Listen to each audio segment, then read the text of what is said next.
पंजाब हुकूमत की तरफ से अपनी एयरलाइन बनाने के बाद अब अपना टीवी चैनल खोलने की तैयारी भी की जा रही है। इस हवाले से हम बात करेंगे, लेकिन पहले बात कर लेते हैं पाकिस्तान और अफ़गानिस्तान के माबैन जिस तरह से जंग का सिलसिला शुरू हुआ है।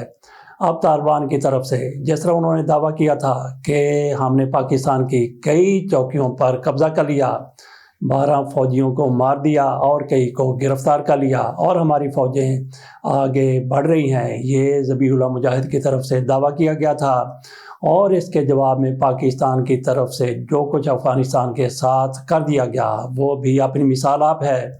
ये अफ़गानिस्तान की तरफ से पाकिस्तान पर तीसरी मरतबा हमला किया गया था। पहले भी 2 मरतबा पाकिस्तान की तरफ से भरपूर जवाब दिया गया और अब भी वैसा ही जवाब दिया गया है जैसे पहले 2 हमलों का दिया गया था। और जिस तरह से पाकिस्तान ने मई 2025 में इंडिया को जवाब दिया था और उससे पहले 2019 को भी ऐसा ही जवाब दिया था। आज 23 फरवरी 2026 है, जबकि 27 फरवरी 2019 को पाकिस्तान की तरफ से भारत के 2 जहाज गिरा लिए गए थे जो पाकिस्तान में जारियत की नीयत से आए थे, और उस दिन को पाकिस्तान की तरफ से यौम ललकार करार दिया गया था। आज पाकिस्तान में यौम ललकार मनाया जा रहा है। इमरान खान उन दिनों पाकिस्तान के वज़ीर आज़म थे। उन दिनों पहलगाम में भारत की तरफ से ड्रामा रचाया गया और कहा गया कि पाकिस्तान ने उनकी पुलिस पर हमला करके उनके सिपाहियों को मार दिया है। ऐसा पाकिस्तान की तरफ से नहीं किया गया था, लेकिन भारत ने इल्ज़ाम लगाया और कहा कि हम सर्जिकल स्ट्राइक करेंगे। भारत की तरफ से पाकिस्तान पर सर्जिकल स्ट्राइक की धमकियां दी जा रही थी और फिर भारत ने पाकिस्तान पर जिस तरह से हमला किया, सर्जिकल स्ट्राइक की, पाकिस्तान ने उसका 2 टोक जवाब दिया, फौरी तौर पर जवाब दिया। इससे पहले जब भारत पाकिस्तान को धमकियां दे रहा था तो इमरान खान की तरफ से, वो वज़ीर आज़म थे पाकिस्तान के, उन्होंने कहा था कि अगर भारत की तरफ से पाकिस्तान पर जारहियत की गई, किसी किस्म की भी पाकिस्तान के खिलाफ कार्रवाई की गई, तो पाकिस्तान सोचेगा नहीं कि इसका जवाब दिया जाए या ना दिया जाए या कब दिया जाए, बगैर किसी ताख़ीर के जवाब दिया जाएगा। और फिर पाकिस्तान की तरफ से ऐसा ही किया गया था। इस डे को पाकिस्तान में उसके बाद से यौम ललकार के तौर पर मनाया जाता है, आज भी मनाया जा रहा है। और आज सूरत हाल यह है कि अफ़गानिस्तान की तरफ से एक मरतबा फिर पाकिस्तान पर हमला किया गया और जिस तरह से बताया कि उनकी तरफ से ये दावे किए गए, फिर पाकिस्तान ने अफ़गानिस्तान की सरहद के अंदर दाखिल होकर हमारे जहाज़ों ने वहाँ की फ़ज़ा में रात भर परवाज़ें जारी रखी और बमबारी भी की गई, जिसमें उनके कई ठिकाने तबाह कर दिए गए, कई उनकी पोस्टें तबाह कर दी गई, कई पर कब्जा कर लिया गया जिस तरह से उनकी तरफ से दावा किया गया था।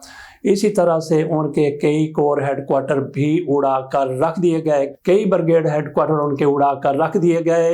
इस हवाले से हम पिछले व्लॉग में बात कर चुके हैं। अब इस हवाले से नई अपडेट ये है कि अफ़गानिस्तान की तरफ से कई पोस्टों पर सफ़ेद परचम लहरा दिए गए हैं, यानी उनकी तरफ से हाथ खड़े कर दिए गए हैं कि हमारे साथ जितनी हो गई इतनी काफ़ी है, अब जंग बंदी कर दी जाए, अब हमारे ऊपर हमले ना किए जाएं। ये अफ़गानिस्तान की तरफ से उनकी चेक पोस्टों पर बाकायदा सफ़ेद परचम लहराए गए हैं। आप चलते हैं पहली खबर की तरफ, जिसका हमने तज़किरा किया था कि पंजाब हुकूमत की तरफ से अपनी एयरलाइन बनाने के बाद अपना टीवी खोलने की तैयारियां भी की जा रही हैं। इसका ऐलान तो नहीं किया गया, लेकिन नज़र यही आता है कि जैसे कि DSNG ये गाड़ी इनकी तरफ से खरीदने की बात की गई है। कितने की खरीदी जाएगी? इससे पहले मरियम नवाज शरीफ साहिबा की तरफ से अपने लिए एक जहाज़ भी खरीदा गया है, उस पर तनकीद हो रही है। और उस्मा बुखारी की तरफ से आज एक मरतबा फिर उन लोगों का पीछा किया गया है जो लोग इस पर बात कर रहे हैं। उनकी तरफ से कहा गया है कि फितना पार्टी के यूट्यूबर ये मरियम नवाज शरीफ पर इल्जामात लगा रहे हैं, इनकी तरफ से घटिया मुहिम चलाई जा रही है। गोया SBB की तरफ से इनकी जुबान से जितने भी अंगारे PTI के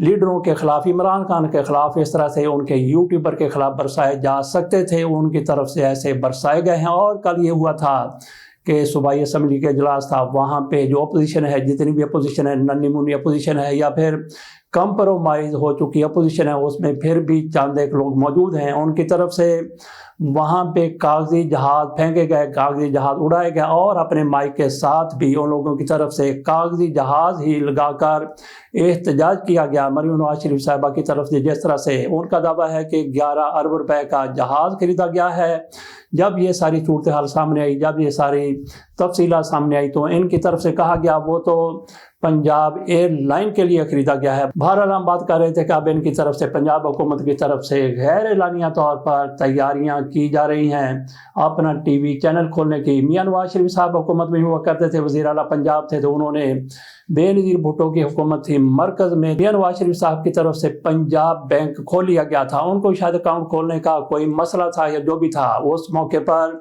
ये 90 की दहाई की बात है, बेनज़ीर भुट्टो की मरकज़ में हुकूमत थी और मियां नवाज शरीफ साहब पंजाब में इसी तरह से हुक्मरान थे जिस तरह से आजकल उनकी बेटी हुक्मरान है। उस मौके पर पंजाब बैंक खोला गया था। तो अब जैसा कि इन्होंने एयरलाइन अपनी बनाने का ऐलान किया है, एयरलाइन के लिए एक जहाज़ खरीदा गया है, वो मरियम नवाज शरीफ साहिबा के ज़ेर इस्तेमाल है। ऐसा जहाज़ 1900 उसकी सीटें हैं और लग्जरी जहाज़ है। उसमें अगर कोई कमी है तो सोने की सीटों की कमी है या फिर सोने का उसमें टॉयलेट नहीं। सोने का मतलब यह है कि गोल्ड का टॉयलेट नहीं है। वैसे तो सोने के लिए उसमें सोफ़ा मौजूद है और सोफ़े पर 3-4 लोग बैठ सकते हैं या 2 बैठ सकते हैं, उनको भी शामिल कर लिया जाए, सोफ़े को भी शामिल कर लिया जाए तो जहाज़ में 19 लोग बैठ सकते हैं। तो क्या ऐसा जहाज़ सवारियों के लिए इस्तेमाल किया जाता है? बहरहाल इनकी तरफ से ये कहा गया था। अब हमने बात की है कि इनकी तरफ पंजाब का अपना चैनल भी खोलने की तैयारियां हो रही हैं, जैसा कि DSNG खरीद ली गई है। इसी तरह से इनके पास अपने सहाफ़ी मौजूद हैं, अपना इनके पास सारे का सारा सेटअप मौजूद है जिसके ज़रिए ऐसा चैनल खोला जा सकता है।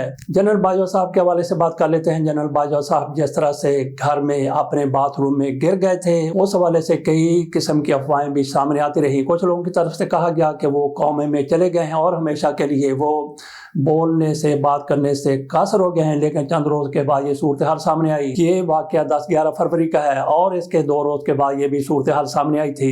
फखर दुरानी साहब ने ये जंग में खबर दी थी। इससे पहले यही मीडिया में आया था कि जनरल कमर जावेद बाजवा साहब रात को अपने बेडरूम से उठते हैं, वॉशरूम तक जाते हैं और वॉशरूम में उनका पाँव फिसल गया था, जैसा कि अब्दुल्ला गुल साहब की तरफ से हमें बताया गया था, जैसा कि उनके ख़ानदान की तरफ से उनको बताया गया या मीडिया को बताया गया कि जनरल साहब नंगे पाँव वहाँ पे गए थे, बाथरूम में गए थे और उनका पाँव फिसल गया। उनके सर पर चोटें आई थी, उनको हेड इंजरी हुई थी।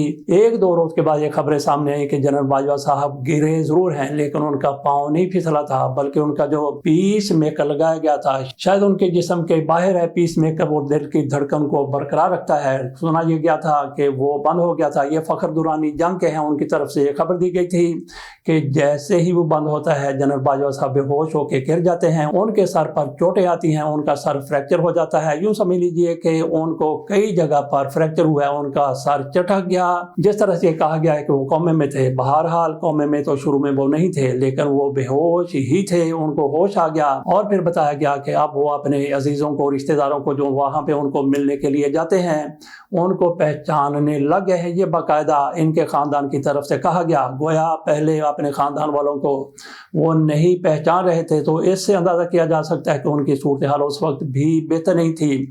आज भी उनके हवाले से यही कहा जा सकता है कि जनरल बाजवा साहब की सेहत दुरुस्त तो हो रही है, ठीक तो हो रही है, लेकिन सब ठीक नहीं। अल्लाह ताला उनको जल्द सेहत याब करे। तो बाकी उनके कई बादशाह भी हैं जो तरह तरह की अफवाहें उड़ा रहे हैं। चलते हैं अगली खबर की तरफ। उन मुलज़िमों के हवाले से कोई अच्छी खबर नहीं है, बल्कि मुजरमों के हवाले से अच्छी खबर नहीं है जो पाकिस्तान के अंदर जुराइम करके, पाकिस्तान के अंदर कत्लो लूट मार करके पाकिस्तान से बाहर चले जाते हैं। हमें याद है कि एक तो तीफी भट्ट को पाकिस्तान लाया गया था, इसी तरह से एक और बंदे को भी, फैसल शफकत भटियन का नाम है, सरगोदा के रहने वाले हैं, उनको भी उसी तरह से पाकिस्तान लाया गया। बल्कि उनकी तरफ से कहा गया कि मुझे किसी ने गिरफ्तार नहीं किया, मुझे मजबूर नहीं किया गया, ना इंटरपोल के ज़रिए मैं आ रहा हूँ और ना ही मुझे पुलिस ने या किसी ने गिरफ्तार किया, अपनी मर्ज़ी से मैं आ रहा हूँ। ऐसा हमने आपके सामने पिछले व्लॉग में भी रख दिया था। उन्होंने बाकायदा अपना एक बयान जारी किया था बैंकॉक में रहते हुए। उन्होंने कहा था कि मेरी मुद्दइयों के साथ सुलह हो गई है, लेकिन वो पाकिस्तान आते हैं तो मुकाबले में वो पार कर दिए जाते हैं। मुबैना मुकाबला इसको कहा जा सकता है, मुकाबला होता है या नहीं होता। बहरहाल जिस तरह से बाकी कई लोग मुकाबलों में मारे गए और उसके बाद से जब से ये सिलसिला शुरू हुआ है पंजाब के अंदर डकैतियों का तकरीबन खात्मा हो चुका है। बात हम कर रहे थे कि पाकिस्तान के अंदर ऐसे भयानक जुराइम में मुलव्वस लोगों के लिए ज़मीन तंग कर दी गई है, मुकाबले में मारे जा रहे हैं और इनके लिए पाकिस्तान की सरजमीन मुजरमों के लिए जो रैपिस्ट हैं, जो मुनशियात फरोशी करते हैं, जो कत्लो गारतगरी करते हैं, डकैतियाँ लगाते हैं, चोरियाँ करते हैं, बड़ी बड़ी चोरियाँ करते हैं, उनके लिए पाकिस्तान की ज़मीन قطعی طور پر محفوظ نہیں رہی، تو کیا باقی دنیا ایسے جرائم پیشہ افراد کے لیے محفوظ ہے؟ ایسا بالکل بھی نہیں ہے۔ آپ کے سامنے دو مثالیں ہیں کہ جیسے بھی ہے، ایک تو فیصل شفقت بھٹی کو پاکستان لایا گیا یا پھر پاکستان آنے پر مجبور کیا گیا یا پھر ان کو پاکستان آنے پر آمادہ کیا گیا۔ بہرحال وہ پاکستان آئے، اور اس سے پہلے تیفی بھٹ بھی پاکستان آئے تھے اور یہ دونوں پاکستان آتے ہی مارے گئے۔ اب ایسے جرائم پیشہ افراد کے لیے بری خبر ہی سامنے آئی ہے، کیونکہ کئی ممالک کے ساتھ پاکستان کے ایسے معاہدے ہوئے ہیں جن کے تحت وہاں پہ ناجائز طور پر امیگریشن کرائے ہوئے لوگوں کو واپس لایا جائے گا، اور اس کے ساتھ ساتھ ان کے ساتھ مجرموں کے تبادلے بھی ہونے جا رہے ہیں۔ یہ وزیر داخلہ محسن نقوی اور ان 4 ممالک کے مابین معاہدہ ہو چکا ہے۔ یہ معاہدہ ہوا ہے پاکستان، اٹلی، اسپین اور یونان انسانی اسمگلنگ منشیات کے خلاف مشترکہ فریم ورک بنائیں گے۔ مجرموں کو واپس لانے کا فیصلہ کیا گیا ہے۔ 4 ممالک کے ساتھ پاکستان کا یہ معاہدہ ہو چکا ہے کہ وہاں پہ جو بھی پاکستان کو مطلوب مجرم ہیں ان کو واپس لایا جائے گا، اور مجھے لگتا ہے کہ اس میں پیش رفت ہوگی اور ہونی بھی چاہیے، تاکہ پاکستان میں قتل و غارت گری کر کے کہیں بھی چھپنے والوں کو پاکستان لا کر سزا دی جائے۔ تو بہتر یہ ہے کہ پاکستان میں جو ایسے لوگ ہیں وہ تائب ہو جائیں، ابھی ان کے پاس وقت ہے، یہ نہ ہو کہ وقت ختم ہو جائے اور ان کا انجام بھی ایسا ہی ہو جیسا کبھی جرائم میں ملوث لوگوں کا ہو رہا ہے۔ اجازت دیجیے، اللہ حافظ۔